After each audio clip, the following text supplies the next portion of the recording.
मनोहर लाल खट्टर तो खुद किसान नहीं है। मनोहर लाल खट्टर ने सारी उम्र कपड़े की दुकान के ऊपर बैठ करके कपड़ा बेचने का काम किया। ये मनोहर लाल खट्टर ने खुद ने स्वीकार किया।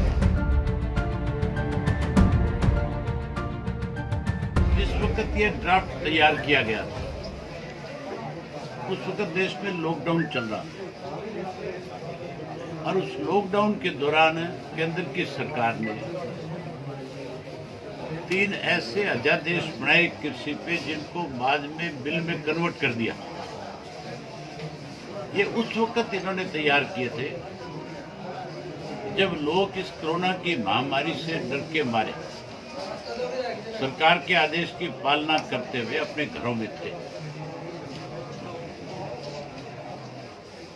जो कृषि के अध्यादेश का ड्राफ्ट तैयार हुआ, देश के प्रधानमंत्री को अगर जिस ढंग से वो आज कहते हैं कि हमने जो अध्यादेश तैयार किया था, हमने जो बिल कृषि के बनाए वो किसान के हित में है, तो फिर उस लॉकडाउन की आवड़ के अंदर इस तरह के अध्यादेश तैयार करने की जरूरत नहीं। फिर तो देश के जितने अलग अलग किसान संगठन हैं, आज जो 40 से ज्यादा किसान संगठनों के साथ इसके ऊपर सरकार बात कर रही है, फिर तो इन सब किसान संगठनों को बिल बनाने से पहले, ड्राफ्ट तैयार करने से पहले बुलाना चाहिए था। बुला करके उनसे बात करके पूछ करके और बिल तैयार करते। हमारी पार्टी ने जैसे ही ये दस्तावेज तैयार हुए और जब दस्तावेज पेपर के रूप जब पब्लिश हुए, लोगों के सामने आए, तो हमने इसका अपनी स्टेट की बॉडी की मीटिंग बुला करके इसका विरोध किया और उसके साथ साथ ये फैसला लिया कि हम पूरे प्रदेश भर के अलग अलग डिप्टी कमिश्नर के ऑफिस में अपनी पार्टी के साथियों को लेकर के जाएंगे और प्रधानमंत्री और मुख्यमंत्री के नाम ज्ञापन देंगे।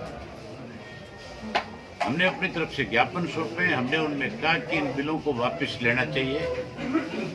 ये जो अध्यादेश आ रहा है ये गलत है। हर हालत में सरकार को किसान की बात को स्वीकार करना पड़ेगा। एमएसपी भी देंगे, ये 100 प्याज भी खाएंगे, 100 पत्ते भी खाएंगे, बाद में मानेंगे। विपक्ष का ये भी वीरेंद्र सिंह और हनुमान बेनीवाल को लेकर के सर किसान आंदोलन के आड़ में राजनीतिक रोटियां सेकी जा रही, विपक्ष ये भी कह रहे सरकार वाले कह रहे, विपक्ष तो नहीं कह रहे। नहीं, ये बात कह रहे हैं कि भी राजनीतिक इसमें रोटियां सेक रहे हैं किसान आंदोलन को लेकर। आपको विपक्ष का पक्ष का ही पता नहीं है। सर चौधरी वीरेंद्र सिंह पूर्व मंत्री हैं, वो लगातार कह रहे हैं कि मैं किसानों के पक्ष में हूं। यहाँ तक कहा कि अगर किसान चाहे तो उनका नेतृत्व करने के लिए भी तैयार हूं। धरना भी उन्होंने दिया। खड़े हो जाओ। इस आंदोलन तो शुरू है, करीब 3 महीने हो गए। अरे क्या दिक्कत है यार तेरे को? ये 2 महीने तक लगातार पंजाब में चला। 1 महीने से ज्यादा का समय यहाँ हो गया। चौधरी वीरेंद्र सिंह कहाँ सोए हुए थे? किसने रोक रखा था उनको?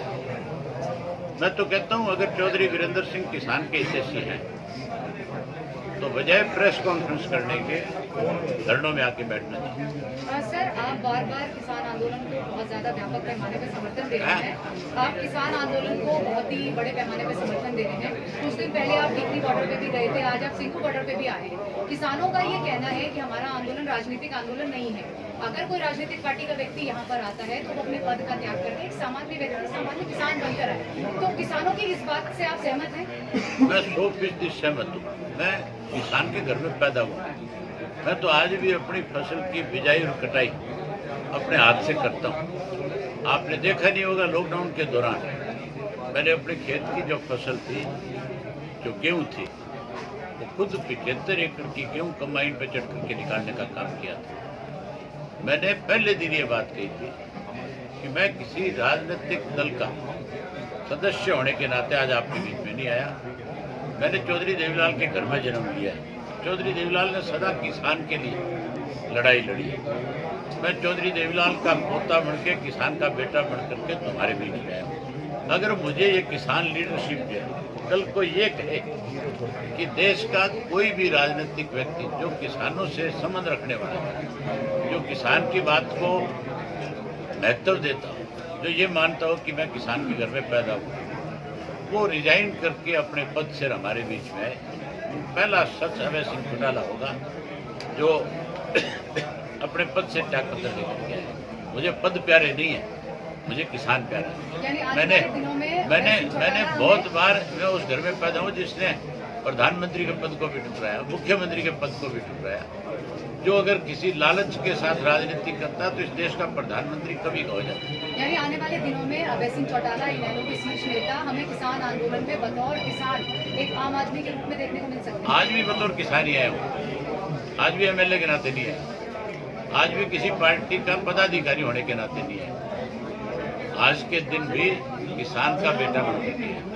सर, पिछले दिनों किसानों के खाते में प्रधानमंत्री जी ने 2-2 हज़ार रुपये ट्रांसफर किए थे, उसी के ऊपर आपकी एक प्रतिक्रिया आई थी कि जितना पैसा प्रधानमंत्री जी ने दिया है हम वापस कर देंगे, बल्कि आपने कहा था कि व्यक्तिगत तौर पे मैं कर दूंगा। क्या था मामला? वो छोटा सा एक मैं अपनी बात पे आज भी कायम हूँ। मुझे आप जैसे पत्रकार साथी ने ये कहा था कि 1600 करोड़ रुपये की जानकारी में नहीं होगा, 16,000 था। उन्होंने मुझे कहा था कि 1600 करोड़ रुपया प्रधानमंत्री ने किसान के खाते में डाला है और वो किसान को एक तरह से मदद कर रहे हैं। मैंने कहा भी 3200 करोड़ रुपया ले लेंगे और तीनों कृषि कानून जो है इनको रद्द कर दे, वापस ले लें। किसान इकट्ठा करके देगा। अगर दिक्कत आएगी तो मैं अकेला अपने घर से अपना सब कुछ बेच करके 3200 करोड़ रुपया प्रधानमंत्री के खाते में जमा करा दूंगा, वो कानून वापस ले। चीनी लड़ाई तो पानी की सरकार की है, किसान से कोई लड़ाई नहीं है। किसान ने कहीं जाकर के नहर को बंद करने का काम नहीं किया। पॉलिटिकल लोगों ने जाकर के नहर बंद करी थी, अकाली दल और बीजेपी के लोगों ने जाकर उस नहर को मूंदने का काम किया था, कांग्रेस उसमें सहयोग कर रही थी।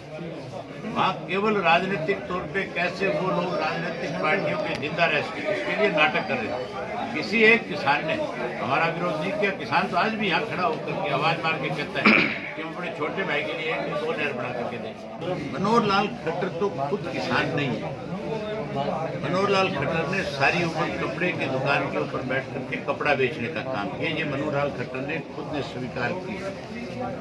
मनोहर लाल खट्टर जी अगर किसान के घर में पैदा हुआ होता तो आज इस तरह की बात कहने की बजाय आज किसान की पैरवी करता और जहां हरियाणा सबसे बड़ा किसान का हब है उसके साथ खड़ा होकर के उससे न्याय करवाता। सर, हरियाणा की सरकार ने तो पानी के वाटर कैनल चलवाए सबसे ज्यादा इन्हीं किसानों को, उसका खामियाजा भुगत रहे हैं कि नहीं?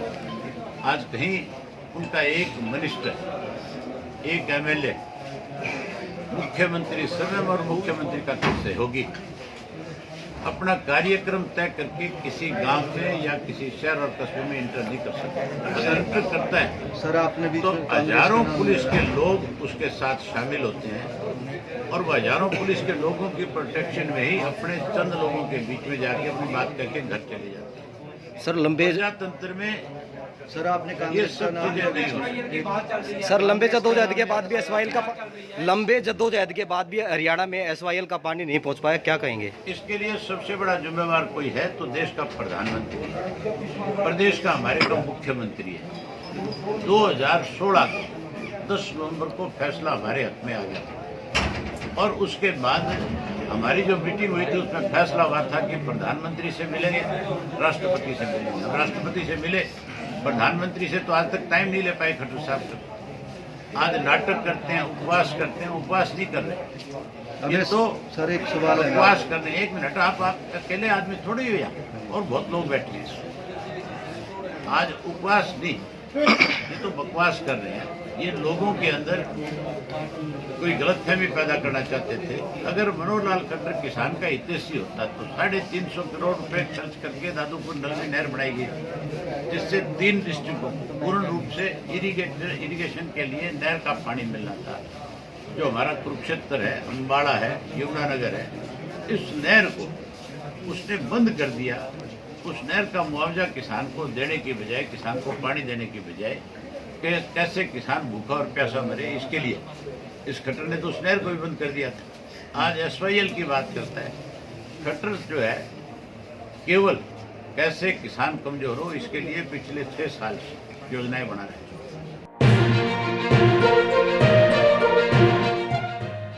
नया साल होगा, नया अंदाज होगा, नाम वही पर खबरों का डबल डोज होगा। 1 जनवरी से लौट रहा है आपका पसंदीदा न्यूज बुलेटिन हरियाणा सुपरफास्ट। अब एक क्लिक में 10 नहीं बल्कि 20 खबरें आप तक पहुंचाएंगे। तो देखना ना भूले रोजाना शाम 7 बजे सिर्फ पंजाब केसरी हरियाणा पर हमारे साथ लाइव।